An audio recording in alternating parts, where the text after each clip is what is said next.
Hey y'all, I am out here today in my garden and I wanted to talk to y'all about some things that I learned from my great-grandparents and my grandparents that would still apply and be useful information today, especially with the things that are going on in the world. Now, my grandparents and great-grandparents survived the Great Depression. They were born between 1923 and 1936. They are known as the silent generation and the greatest generation. And their kids, like my parents, are the boomer generation. My paternal grandmother was from East Tennessee, close to Knoxville, and the rest of all of them were from Texas. It's safe to say that all of them grew up poor and pretty much died poor. They were not wealthy. Well, one set did make it in the business world. We'll leave it at that. So one of the things that I learned from them is how to recycle and how important it is to recycle. This current generation seems to think that it's something they invented and that previous generations just didn't care, and that is not even close to being true. My one grandmother told me that when she was a child, they recycled everything down to gum wrappers for the war effort. I don't know too many people who are into recycling these days that would even think about recycling gum wrappers. But they did. They recycled every little thing they could get their hands on. Nothing was wasted. Even things like flour sacks were made into dresses and aprons and whatever they could make out of them. Hand-me-downs were how you got new clothes. If you had an older brother or sister and they grew out of their clothes or their shoes, you got them next. Everyone's heard about the outhouse, and newspapers and catalogs were popular to be recycled out in the outhouse. Everything was used over and over again until it had absolutely no life left in it. They recycled glass and aluminum and tin cans, and to this day I recycle those things. And as a child, I and my cousins would go around with a wagon or a bag or something and collect glass bottles and turn them in at the store for money to buy us candy and soda. But regardless, I will never probably reach the magnitude of the Great Depression recycling efforts, but I still do believe it is important to recycle, because if there are going to be shortages here in America, it's very important that we learn to recycle some of these items so that we can keep things moving along, so they can't necessarily import from this country or that country right now. But if you recycle things, then that gives them more things to pull from. So if you guys aren't already recycling, then please start doing so now. Even if you just start recycling plastic or aluminum cans, one thing leads to other things, and every little bit helps. Now, if you wanted to eat during the Great Depression, then you had a garden. There were shortages, there was rationing, there was a lack of jobs, people lost their homes. During that time, during the Victory Garden era, even the White House had a garden. Today, we are once again threatened with shortages and rationing at the stores. So it's very important that everyone start a garden, learn how to garden. Now is the best time to get started because of the fall weather. You can grow something in your area. Don't know what it is because I have a longer growing period than a lot of people here in Texas, but learn to garden. Find someone in your area. That window's really bothering me back there. But find someone in your area that knows how to garden and get started. Maybe you could even start a community garden. If you don't have anywhere to garden, you can garden on a balcony if you're in an apartment. but community gardens are popping up everywhere. So look into joining some sort of a community garden or a CSA. There are options for you, but it's very important that you get into gardening right now. And along with gardening comes canning. I learned a lot from my grandparents, great-grandparents about canning. So it's very important that you learn how to can. It's not necessary that you start with the more difficult things, but you need to start somewhere, like with pickling or jams or jellies. Those are easy things, which is why I like to make those videos, because that's where beginners start. A lot of people say, well, I have a freezer, I don't need to learn how to can. Well, that's all fine and dandy, but we've had a lot of power outages lately, so you can't rely 100% on the electricity being on.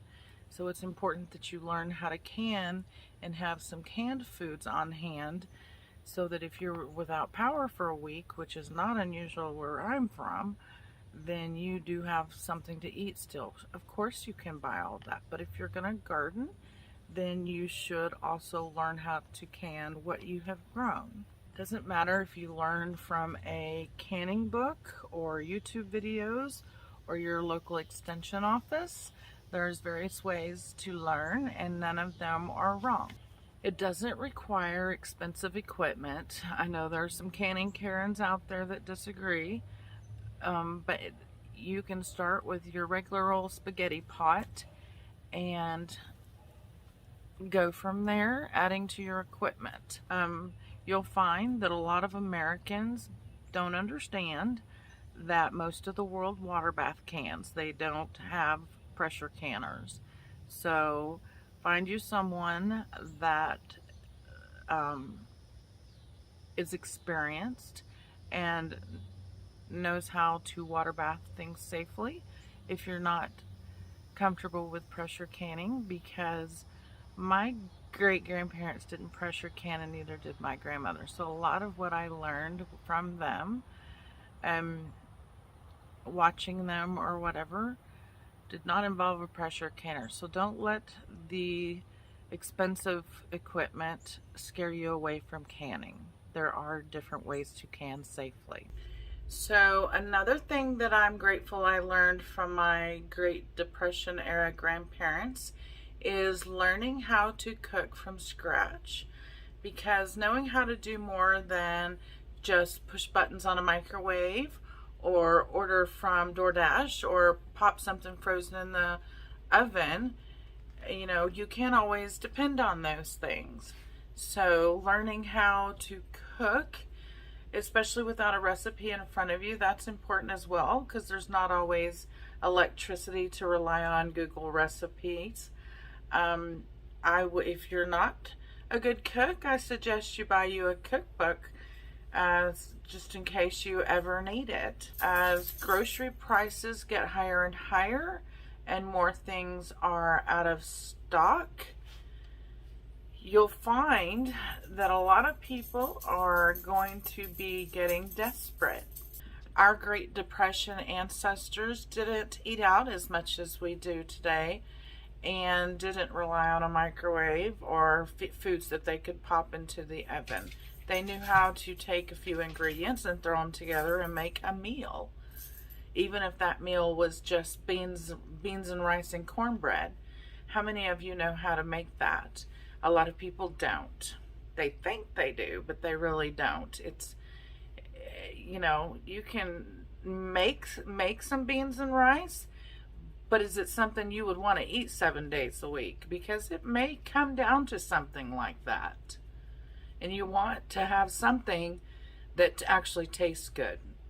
Our Great Depression ancestors ate at the table. They ate with family. The family unit was closer because they cooked at home. And you can say, well, we can be around the table out at restaurants too. And that's true.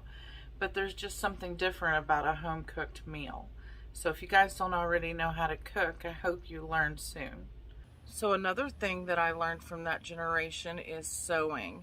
whether it's cross stitch or crochet or just mending. My mother's a boomer, and she taught me how to put a light bulb in a sock, to sew up a hole in a sock. That makes it easier to to mend a sock.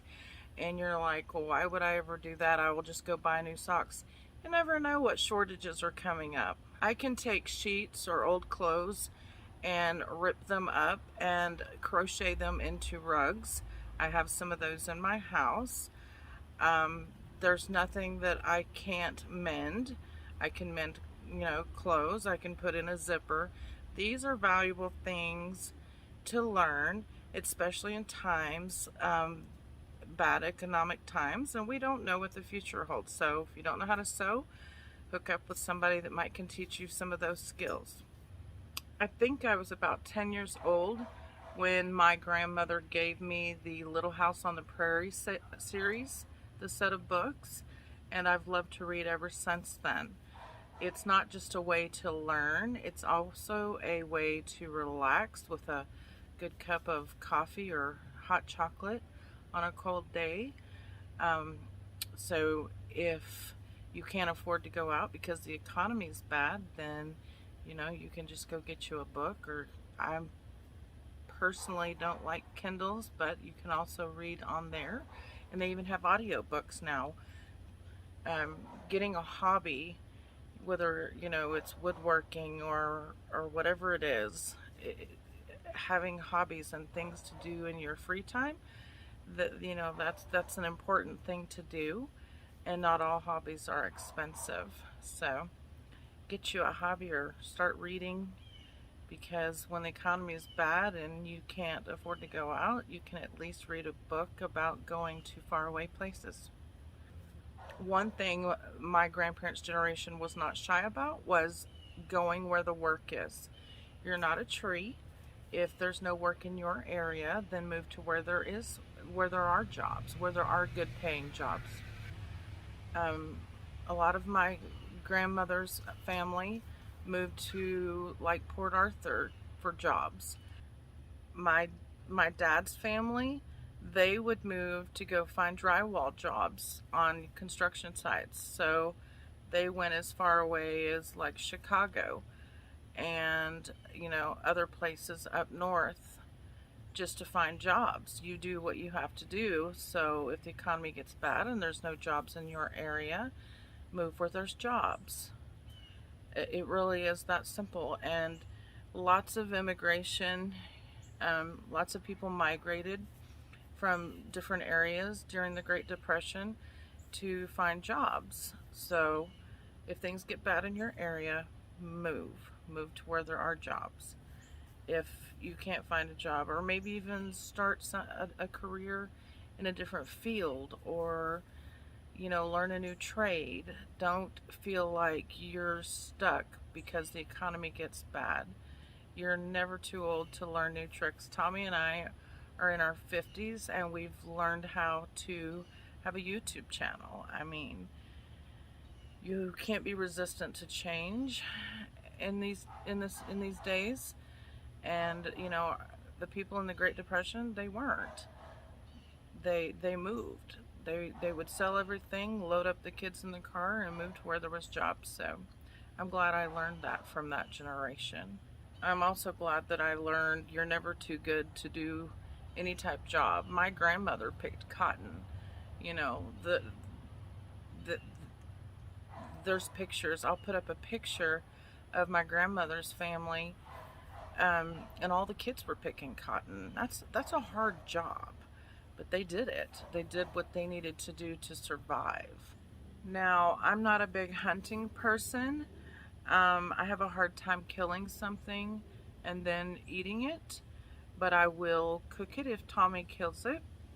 And I think it's a skill that everyone needs to learn. I can do fish, and I did learn to fish and hunt from my grandparents, and other people. I think it's something, if you don't know how to bait a hook, get out there and learn. Somebody would be willing to teach you. It's not difficult. I'm sorry if you have a problem putting a worm on a hook, but it may be the only way you can survive one day. If you cannot survive, what are you going to do? I mean, you can't rely on Kroger to be there for you for the rest of your life. You just don't know how bad the economy is going to get. So, while I'll leave the skinning to Tommy, I do think that, we're a good team, and if he kills it and skins it, I'll cook it. That probably sounds a little too graphic, but there you go. Hunting and fishing are skills that I think everyone needs to have. Learning to DIY things is also an important skill I learned from that generation. They couldn't afford to call a plumber or an electrician. They had to learn how to do things themselves. So I learned that from them, and I've taught my children that. You don't necessarily have to do your own electrical work. You can hire some things out. But it is important that you have some DIY skills, even if it's just how to unstop a toilet. Learning how to fix your own car, change your own tire, do your own oil changes. These skills come in handy when the economy is bad. And luckily this generation has YouTube to help them. If you don't know how to do something, all you have to do is YouTube it.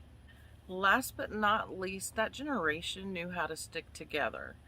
If you've ever watched the Waltons, you see, 3 or 4 generations living in one household, making ends meet.